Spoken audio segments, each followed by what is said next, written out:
پیارے بچوں، آج میں آپ کو سنانے جا رہا ہوں ایک نئی کہانی۔ یہ کہانی حضرت سلیمان علیہ السلام کی ہے۔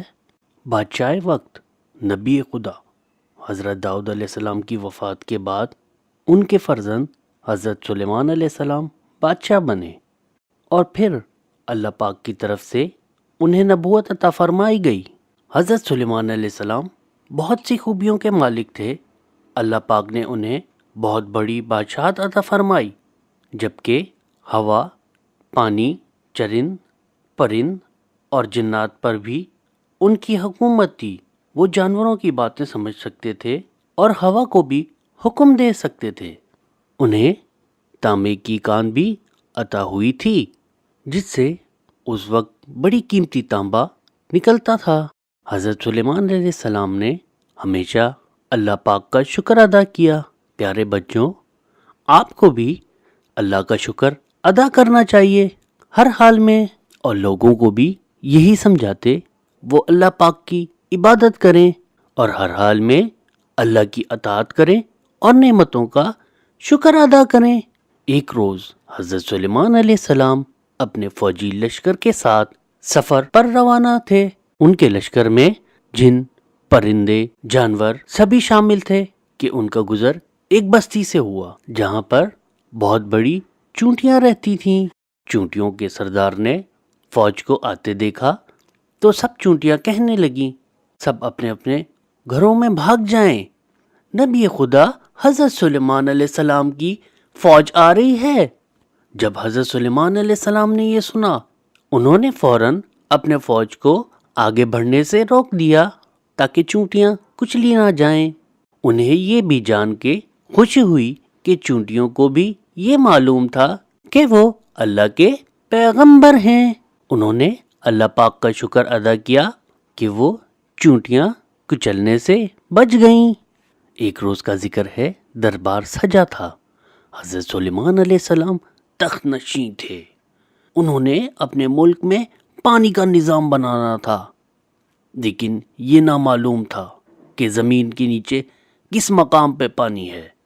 ان کے حکم پہ سب دربار میں حاضر ہو گئے، لیکن ہدہد پرندہ نہ آیا، جبکہ ہدہد کی یہ خوبی ہے کہ وہ زمین کے نیچے پانی تلاش کر سکتا ہے۔ حضرت سلیمان علیہ السلام نے حکم جاری کیا کہ ہدہد کو فوراً حاضر کیا جائے۔ ہدہد آیا اور حضرت سلیمان علیہ السلام نے خوب ڈانٹا۔ ہدہد نے معافی مانگی اور کہا، میں ملک سبا سے آ رہا ہوں جس پر ملکہ بلقیس کی حکومت ہے، اس لیے مجھے آنے میں دیر ہو گئی۔ ہدہد نے مزید بتایا کہ اللہ پاک نے قوم سبا کو سب کچھ عطا فرمایا ہے۔ ملکہ کے پاس ایک بہت خوبصورت تخت بھی ہے، انہیں ہر طرح کا آرام ہے، لیکن اس کے باوجود اللہ پاک کے بجائے سورج کی پوجا کرتے ہیں۔ حضرت سلیمان علیہ السلام نے ہدہد کو ایک خط دیا اور کہا جا کے انہیں دے کے آئیں۔ ہدہد نے ملکہ کو خط دیا اور اڑ گیا اور ایک روشن دان میں جا کے بیٹھ گیا۔ خط پڑھنے کے بعد ملکہ سبا نے ایک مشیر کو بلایا اور ان سے مشورہ مانگا۔ مشیر نے ملکہ کو جنگ کرنے کا مشورہ دیا، لیکن ملکہ نے انکار کر دیا کہ جنگ ہمارے ملک کے لیے خطرناک ہوگی۔ ملکہ نے کہا، میں بادشاہ سلیمان علیہ السلام کو ایک تحفہ بھیجوں گی اور اس طرح ہمیں ان کی فوجی طاقت دیکھنے میں بھی مدد ملے گی۔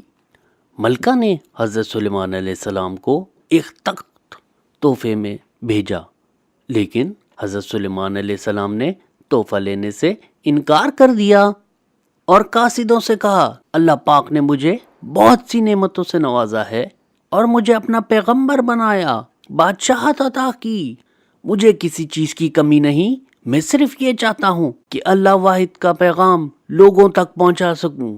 قاصدوں حضرت سلیمان علیہ السلام کی فوج کو دیکھ کر ڈر گئے، کیونکہ فوج میں شیر، خونخوار چیتے بھی تھے۔ ملکہ سبا نے سن کے خود جانے کا فیصلہ کیا۔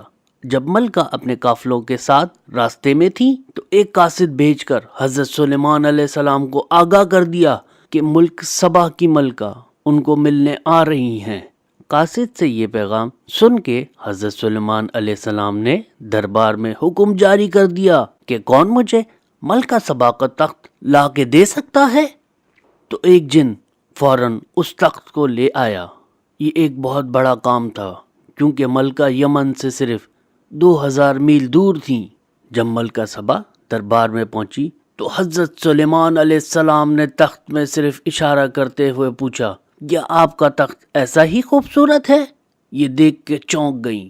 ملکہ سبا نے اسی وقت ان کے سامنے اللہ پاک پر ایمان لا کر سورج کی پوجا کرنے سے توبہ کی۔